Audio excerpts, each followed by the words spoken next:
querido Altivo Panfiro. Uma casa de amor.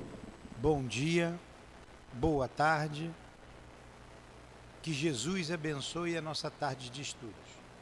Vamos dar continuidade ao estudo do livro Obras Póstumas, antes, porém, a leitura do Evangelho e a prece. Capítulo 10 do Evangelho segundo o Espiritismo. Bem-aventurados que são misericordiosos.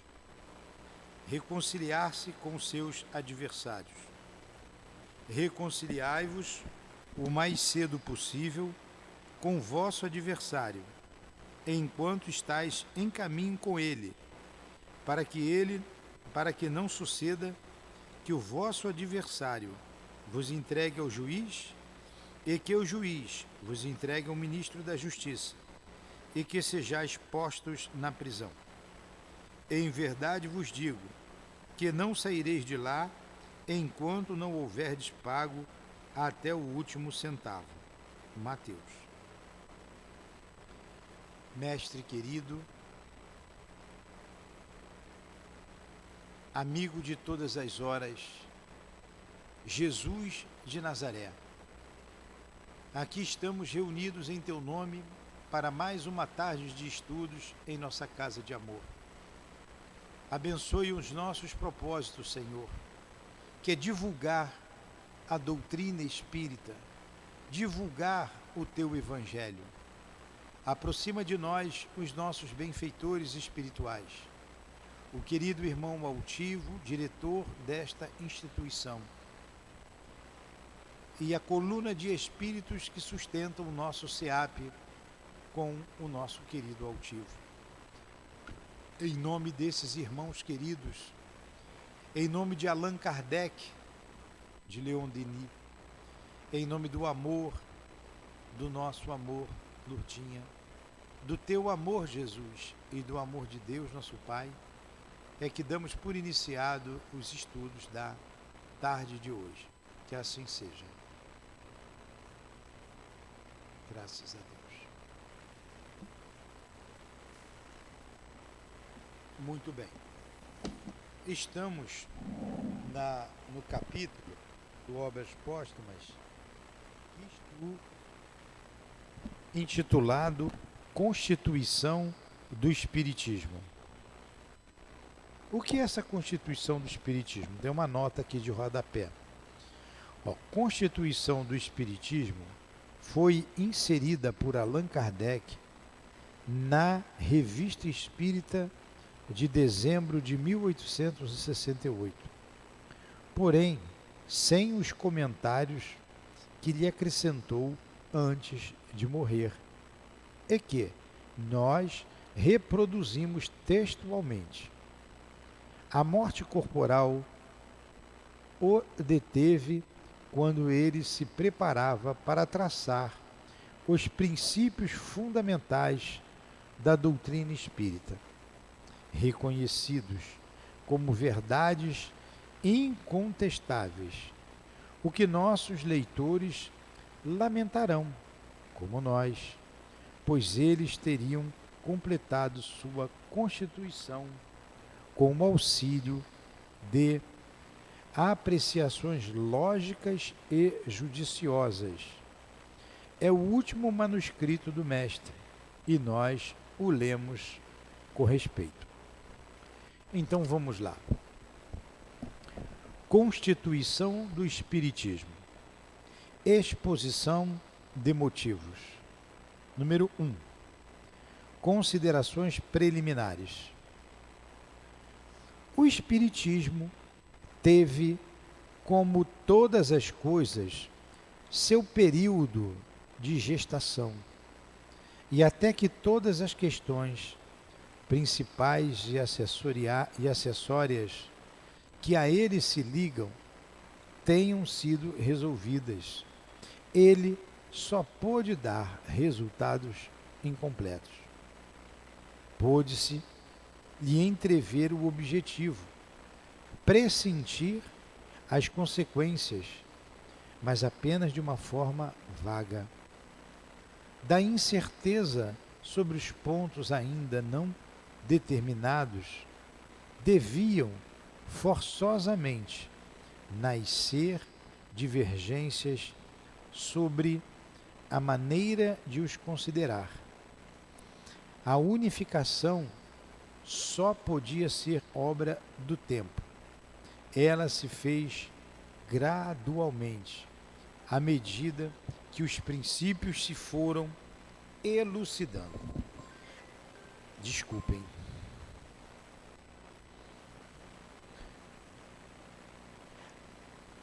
Apenas quando a doutrina tiver abarcado todas as partes que ela comporta, formará um todo harmonioso, e só então se poderá julgar o que é verdadeiramente o Espiritismo. Enquanto o Espiritismo não passava de uma opinião filosófica, não podia haver entre os adeptos senão a simpatia natural produzida pela comunhão das ideias, mas nenhum laço sério poderia existir por falta de um programa claramente definido. Tal é, evidentemente, a causa principal da pouca coesão e da pouca estabilidade dos grupos e sociedades que se formaram. Por essa razão, temos constantemente e com todas as nossas forças desviado os espíritas de fundarem prematuramente qualquer instituição especial apoiada na doutrina antes que esta estivesse assentada sobre bases sólidas. Isso teria sido expor-se a fracassos inevitáveis, cujo efeito teria sido desastroso pela impressão que teriam produzido no público e pelo desencorajamento que resultaria para os adeptos. Estes fracassos teriam talvez retardado de um século o progresso definitivo da doutrina, a cuja impotência ter-se-ia imputado um sucesso que na realidade teria sido apenas o resultado da imprevidência. Por não saberem esperar para chegarem ao ponto exato, os mais apressados e os impacientes em todos os tempos comprometeram as melhores causas. Não se deve pedir às coisas senão o que elas podem dar, à medida que estejam em estado de produzir. Não se pode exigir de uma criança o que se pode esperar de um adulto, nem de uma jovem árvore que acaba de ser plantada o que ela produzirá quando estiver com toda a sua força. O Espiritismo, em via de elaboração, só podia dar resultados individuais. Os resultados coletivos e gerais serão os frutos do Espiritismo completo, que sucessivamente se desenvolverá. Embora o Espiritismo ainda não tenha dito sua última palavra sobre todos os pontos, aproxima-se do seu complemento e chegou o momento de lhe dar uma base forte e durável, suscetível, entretanto, de receber todos os desenvolvimentos que comportarão as circunstâncias ulteriores e que dê toda a segurança àqueles que se perguntam quem tomará as rédeas depois daquele que lhe dirigiu os primeiros passos. A doutrina é, sem dúvida, imperecível, porque repousa sobre as leis da natureza e que, melhor do que qualquer outra, responde às legítimas aspirações dos homens. Entretanto, sua difusão e sua instalação definitiva podem ser adiantadas ou retardadas pelas circunstâncias algumas das quais estão subordinadas à marcha geral das coisas outras, porém são inerentes à própria doutrina, à sua constituição e à sua organização. Embora a questão de fundo seja preponderante em tudo e acabe sempre por prevalecer, a questão de forma tem aqui uma importância capital. Poderia mesmo conduzi-la momentaneamente e suscitar entraves e atrasos, conforme a maneira em que se for resolvida. Teríamos, portanto, feito uma coisa incompleta e deixado grandes dificuldades para o futuro se não tivéssemos previsto as dificuldades que podem surgir. Foi com o intuito de evitá-las que elaboramos um plano de organização para o qual soubemos aproveitar a experiência do passado, a fim de evitar os escolhos contra os quais se chocaram a maioria das doutrinas que surgiram no mundo.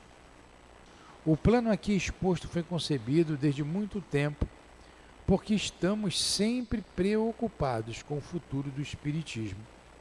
Fizemo-lo pressentir em diversas circunstâncias, vagamente, é verdade, mas o suficiente para mostrar que esta não é hoje uma concepção nova e que, trabalhando na parte teórica da obra, nós não nos descuidávamos do lado prático.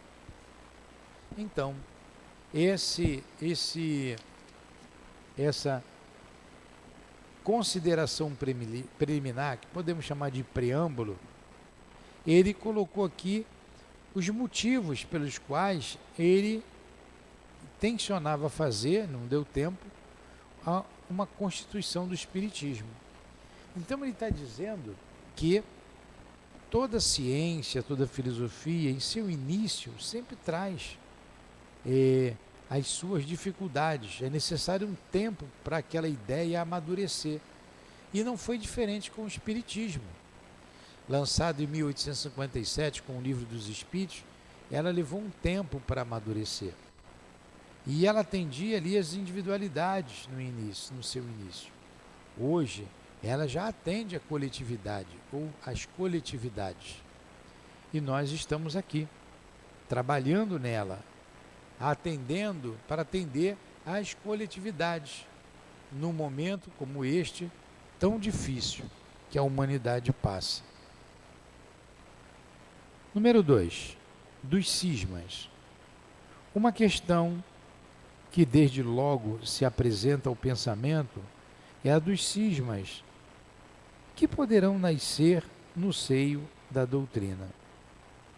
O Espiritismo estará preservado deles? Não, certamente, porque ele terá, no início, sobretudo, que lutar contra as ideias pessoais, sempre absolutas, tenazes, lentas, para se ligarem às ideias de outrem, e contra a ambição daqueles que querem ligar, a despeito de tudo, seus nomes a uma inovação qualquer. Então, o que são os cismas? São as divergências. E a doutrina está livre? Ele está dizendo que não, né? Lá no início. Porque sempre tem as pessoas com as suas ideias pessoais, é o personalismo. Isso destrói qualquer casa, qualquer doutrina. Hoje ainda a gente vê alguns personalismos, suas opiniões próprias, pessoais, querendo mudar a ideia de que os espíritos trouxeram para nós sobre o mundo espiritual.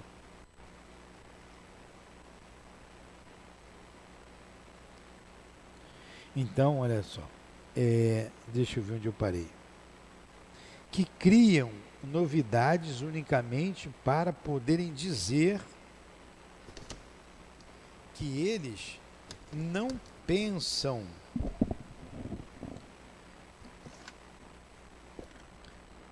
e não fazem como os outros, ou porque seu amor próprio sofre por apenas ocupar uma posição secundária. São os vaidosos, né, do seu saber. Se o Espiritismo não pôde escapar das fraquezas humanas com as quais é necessário sempre contar, ele pode paralisar-lhe as consequências. E isto é o essencial. Deve-se notar que os numerosos sistemas divergentes surgidos na origem do Espiritismo sobre a maneira de explicar os fatos desapareceram à medida que a doutrina se completou pela observação e por uma teoria racional. Hoje, é com dificuldade que estes primeiros sistemas ainda encontrem alguns raros partidários. É este um fato notório do qual pode-se concluir que as últimas divergências se apagarão com uma completa elucidação de todas as partes da doutrina. Mas haverá sempre os dissidentes prevenidos e interessados por uma causa ou por outra para constituir um banho à parte, um bando à parte. É contra a pretensão desses que é preciso se premunir. Então Kardec já assinalava para essas divergências que hoje a gente ainda encontra alguns poucos que querem ser mais do que Kardec.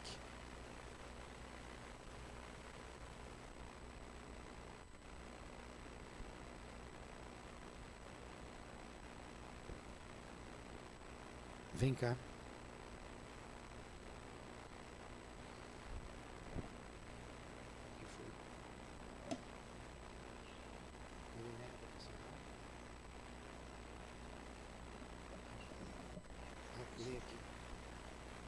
A Adilane vai dar continuidade aqui ao estudo.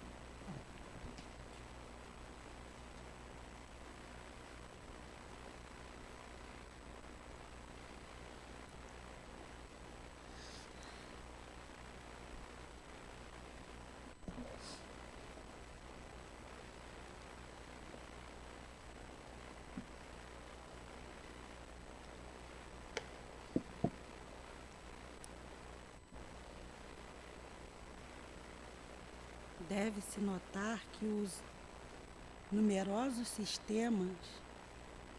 Ele está aí, Pri? Ele está aqui? Divergentes, surgidos na origem do Espiritismo, sobre a maneira de explicar os fatos, desaparecerão à medida que a doutrina se completou pela observação e por uma teoria racional. Hoje é com dificuldade que estes primeiros sinais ainda encontrem alguns raros partidários. Então são raras pessoas que acreditam, né? O meu entendimento é esse, gente. Então, que me perdoe aí, porque eu sou muito nova ainda, não entendo muito a doutrina espírita. Para mim, ver morto, ouvir morto falar, para mim isso era normal. Então, o que eu puder passar para vocês aqui, eu espero que sejam objetivos, mas que me perdoe se eu não souber explicar. Porque nada sei. É este um fato notório, do qual pode-se concluir que as últimas divergências se apagarão com a completa elucidação de todas as partes da doutrina. Mas haverá sempre os discendentes, prevenidos, interessados por uma causa ou por outra, para constituir um bando à parte. Um bando à parte.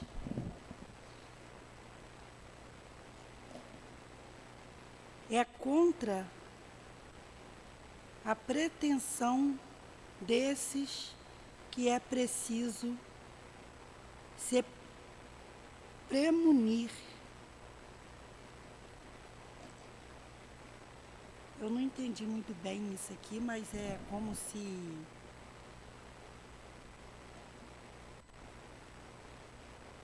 que haverá sempre descendente, descendente quer dizer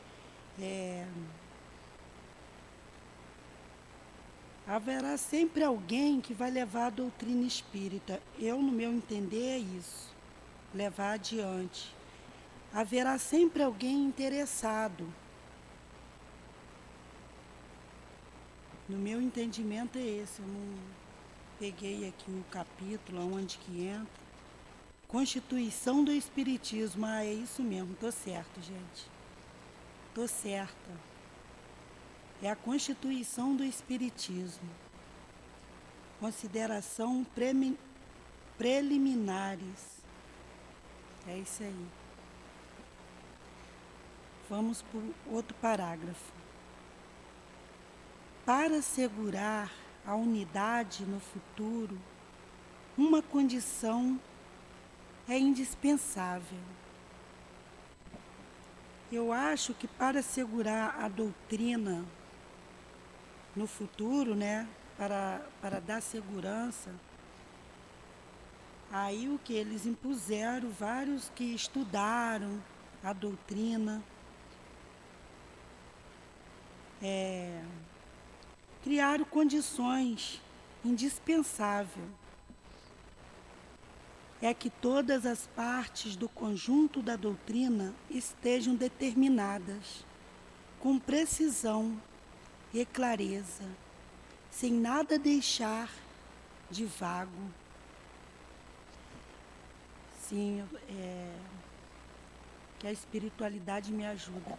Então, a doutrina espírita veio o quê? Eles teve aquelas experiências que foi assim, concretizando os fatos.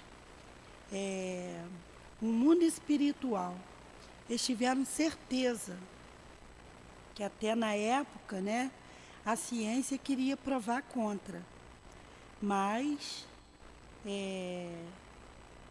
que fizeram pesquisa, que até no livro dos médiuns, na introdução do livro dos médiuns, Kardec fala: estamos felizes por ter a certeza lá do mundo espiritual. Então, aqui está isso. Não deixaram, sem nada deixar de vago. Eles não... É concreto. A doutrina espírita, ela é concreta. Ela nos dá a explicação, nos dá a certeza da vida após a morte. Entendeu? Essa certeza é a clareza, né, que nós temos. Por isso procedemos de maneira a que nossos escritos não pudessem dar lugar a qualquer interpretação contrária.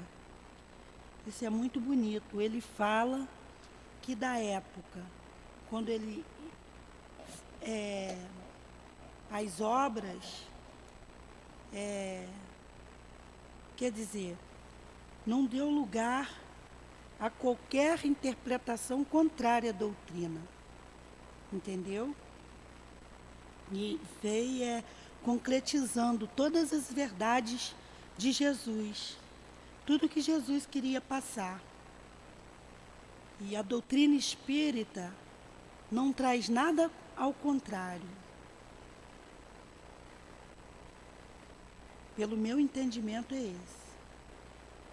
E cuidaremos para que seja sempre assim.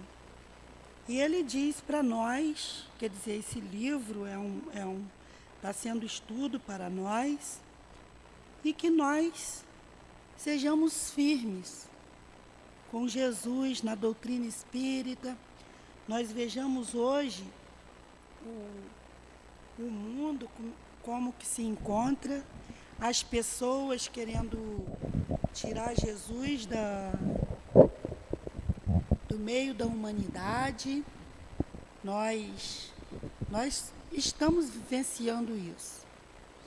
E nós que somos estudantes da doutrina espírita, nós que acreditamos em Jesus, que temos fé em Deus, nós temos que ser firmes. Não deixar que alguém venha contradizer essas palavras, que foram as palavras que Kardec trouxe para nós. Nós não devemos deixar que outra pessoa possa tirar da nossa mente, do nosso coração, essa doutrina. Isso no meu esclarecer aqui é isso, para assegurar a unidade no futuro. Uma condição é indispensável. É que todas as partes do conjunto da doutrina estejam determinadas com precisão e clareza. Essa frase aqui, nossa, ela é muito bonita. Então, que nós sejamos claros na doutrina espírita. Quando alguém perguntar, você, que religião é a sua? Eu sou espírita. Aí a pessoa, você é um bandista? Não, eu sou espírita. Jesus e Kardec. E ali vamos adiante. Quando for dito com veemência e sem ambiguidade que 2 e 2 são 4, ninguém poderá pretender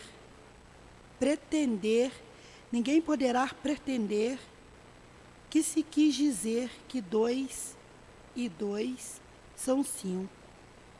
Poderão, pois, formar-se ao lado da doutrina seitas que não lhe adotarão os princípios ou todos os princípios, mas não dentro da doutrina.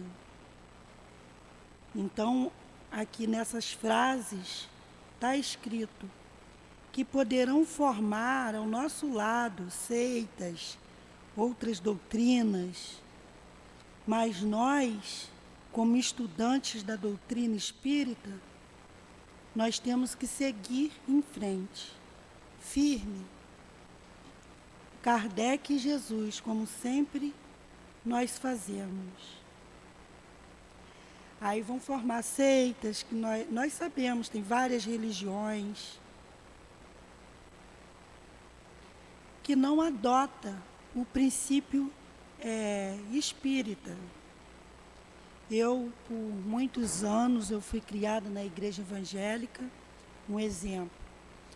E as coisas que aconteciam comigo era como se o demônio se manifestasse, era coisa do demônio. Então eu fazia tratamento, ia nas religiões, para aquilo poder ser tirado, né? E, infelizmente, simplesmente é normal. Não eram demônios. É o mundo espiritual que a gente vê.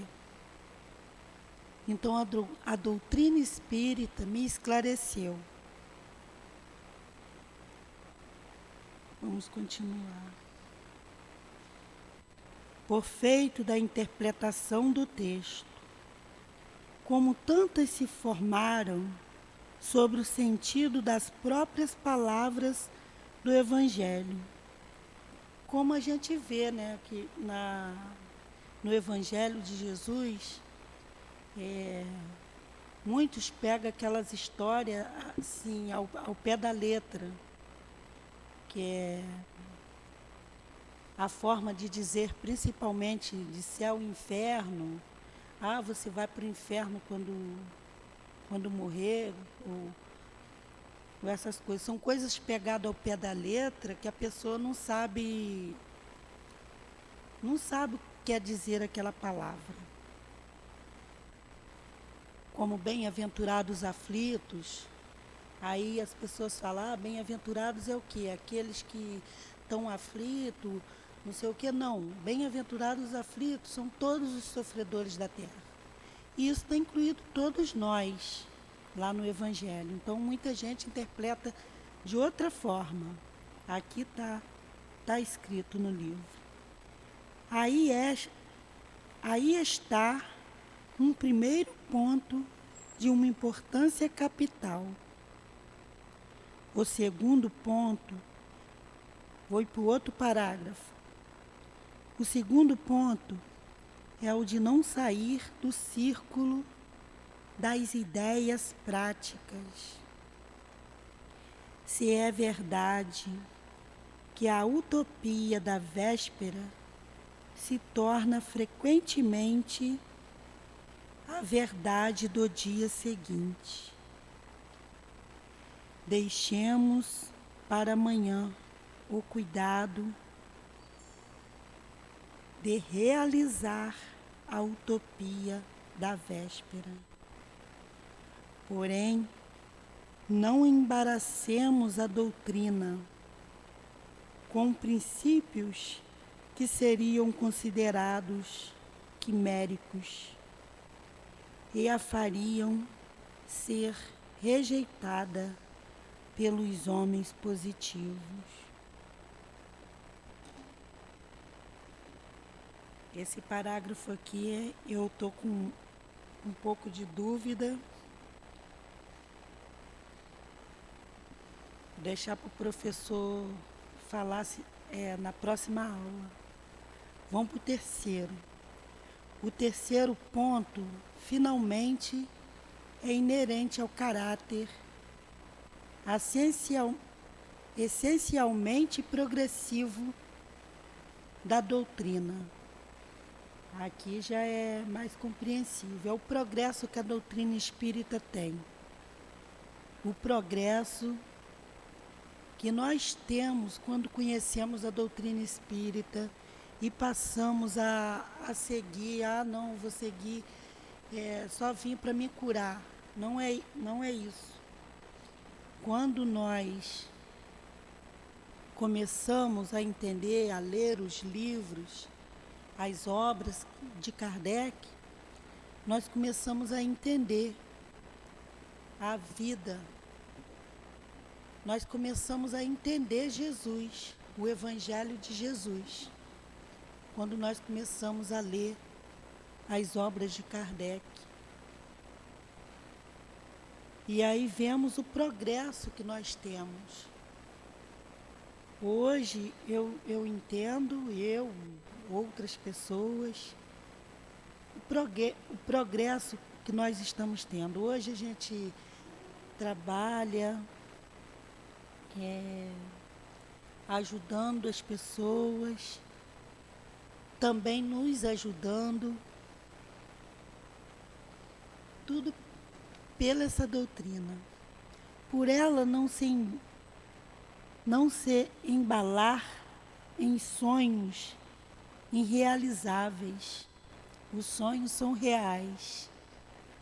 Não quer dizer que se imobilize no presente, apoiada exclusivamente nas leis da natureza.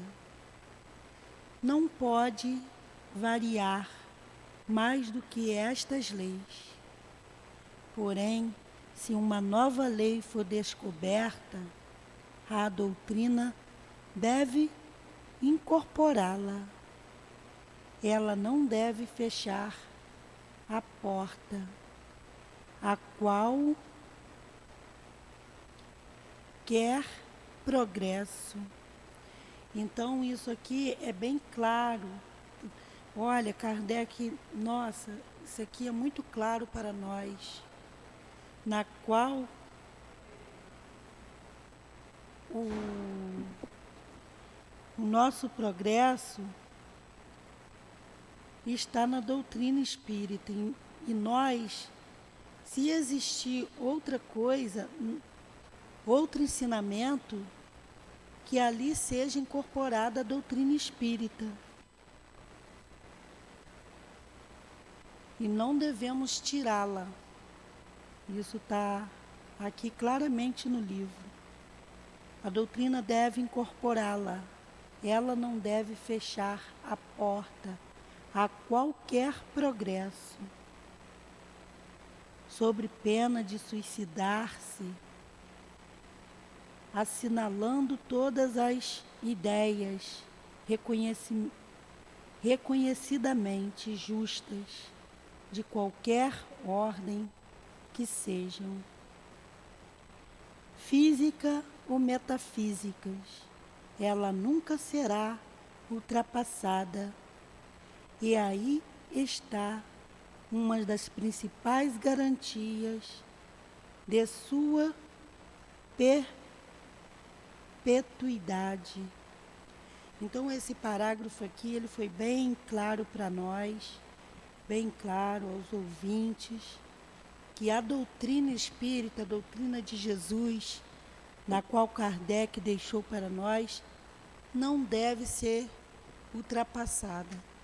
E que se descobrirem outras coisas, que seja implantada a doutrina espírita. E que tenhamos que ser firmes.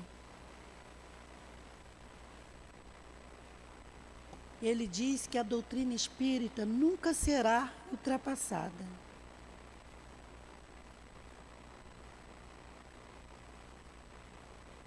Isso nos dá uma garantia, né?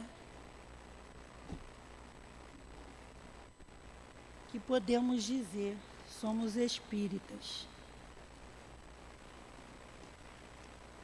Eu vou finalizar aqui nesse parágrafo e que essa aula seja repetida semana que vem. Que todos tenham boa tarde.